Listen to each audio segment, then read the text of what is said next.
Jansangram news, बातमीची सत्यता हीच आमची ओळख.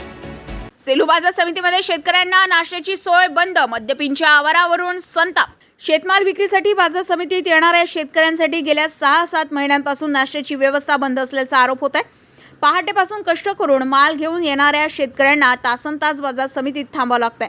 त्यामुळे साध्या नाश्त्याची सुविधा पुन्हा सुरू करण्याची मागणी शेतकऱ्यांनी केली आहे. दरम्यान बाजार समिती परिसरात मद्यपींचा वावर आणि दारूंच्या बाटल्यांबाबतही प्रश्न उपस्थित होत असून शेतकऱ्यांसाठी सुविधा नाही, मात्र मद्यपींना मोकळीक का, असा संतप्त सवाल केला जात आहे. या संदर्भात बाजार समितीचे सभापती खंगारे यांच्याकडे विचारणा केली असता समाधानकारक उत्तरे मिळाली नसल्याचा आरोप शेतकऱ्यांनी केला. नाश्त्याची व्यवस्था तातडीनं सुरू करावी, परिसरातील स्वच्छता व मद्यपींच्या वावरांवर कारवाई करावी अशी मागणी होत आहे. शेतकऱ्यांसाठी असलेली बाजार समिती त्यांच्या मूलभूत सुविधांकडे दुर्लक्ष का करते याचे उत्तर प्रशासनाने द्यावे अशी मागणी शेतकऱ्यांकडून होत आहे. रोशन वांदिले, जनसंग्राम न्यूज, सेलू.